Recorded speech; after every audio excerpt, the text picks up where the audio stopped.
নমস্কার বন্ধুরা, আমি মৌমিতা। আমার চ্যানেলে আপনাদের আবারও স্বাগত জানিয়ে আজকে নতুন রেসিপিটা শুরু করছি। আজকে একটা সবজি রেসিপি নিয়ে এসেছি। সবজির সাথে কিন্তু থাকছে বড়া। বড়া দিয়ে সবজির তরকারি।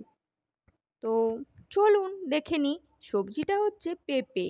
আমাদের মধ্যে কিন্তু অনেকেই আছে যারা পেঁপে খেতে অতটাও পছন্দ করেন না, তবে এই রেসিপিটা তারা অবশ্যই একবার ট্রাই করবেন।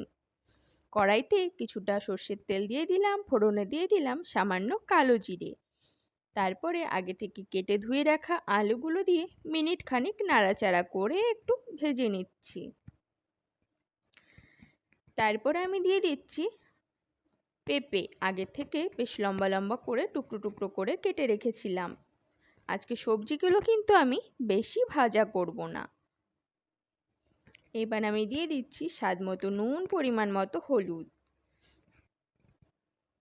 আবারও একটু নাড়াচাড়া করে মিশিয়ে নিচ্ছি।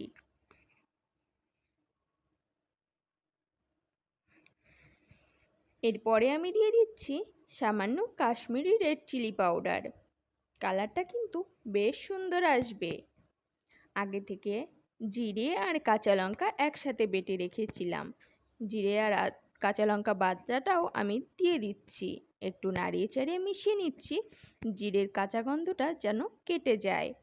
এরপরে আমি দিয়ে দিচ্ছি পরিমাণ মতো জল। এই রান্নাটাতে কিন্তু জল অবশ্যই আপনারা বুঝে ব্যবহার করবেন, একটু বেশি জলেরই দরকার হবে। জল দিয়ে একটু নাড়িয়ে মিশিয়ে দিলাম, তারপর ঢাকা চাপা দিয়ে দিলাম। আর এদিকে দেখুন, আমি 2 ঘন্টা আগের থেকে মুগ ডাল আর মসুর ডাল মিশিয়ে ভিজিয়ে রেখেছিলাম। ডালগুলো কিন্তু বেশ ভালো করে ফুলে উঠেছে। ডালগুলোকে আমি বেটে নিচ্ছি। আর এদিকে মাঝে একবার ঢাকাটা খুলে আলু পেঁপের ঝোলটা একটু নাড়াচাড়া করে মিশিয়ে দিলাম। আবারও আমি ঢাকা চাপা দিয়ে দিচ্ছি। আর এদিকে দেখুন, ডাল কিন্তু আমার বেটে নেওয়া হয়ে গেছে। একটা বড় বাটিতে নিয়ে নিচ্ছি আর একটা চামচ নিয়ে নিলাম। সামান্য নুন দিয়ে দিচ্ছি। চামচ দিয়ে ভালো করে ডালটাকে আমি ফেটিয়ে নেব। অবশ্যই এই কাজটা আপনাদের একটু টাইম নিয়ে করতে হবে। ডাল যদি ফেটানো ঠিকঠাক না হয়, বড়াগুলো কিন্তু খেতে একদমই ভালো লাগবে না।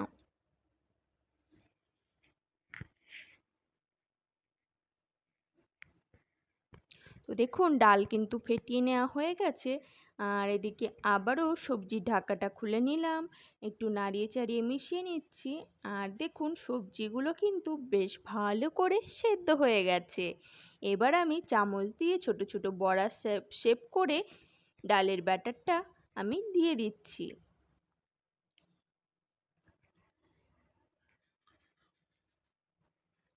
এরপরে আবারও আমি ঢাকা চাপা দিয়ে দেব 5 মিনিটের জন্য। 5 মিনিট পরে ঢাকাটা খুলে নিচ্ছি আর বড়াগুলো খুব হালকাভাবে উল্টে দিচ্ছি। এই টাইমে কিন্তু বেশি নাড়াচাড়া করলে বড়াগুলো ভেঙে যেতে পারে।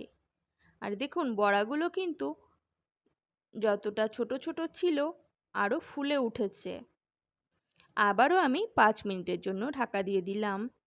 আমার রেসিপিগুলো যদি আপনাদের ভালো লাগে, আমার চ্যানেলটি সাবস্ক্রাইব করবেন, বেল আইকন বাটনটা প্রেস করে দেবেন। মাঝে আমি ঢাকাটা খুলে কসুরি মেথি দিয়ে দিয়েছি। তারপরে আবার ঢাকা চাপা দিয়ে কিছুক্ষণ রান্না করে নিলাম। ঢাকাটা খুলে নিলাম। সবশেষে দিয়ে দিলাম সামান্য চিনি। আজকের পেঁপের জল বড়া রেসিপিটা কিন্তু আমার একদম রেডি হয়ে গেল।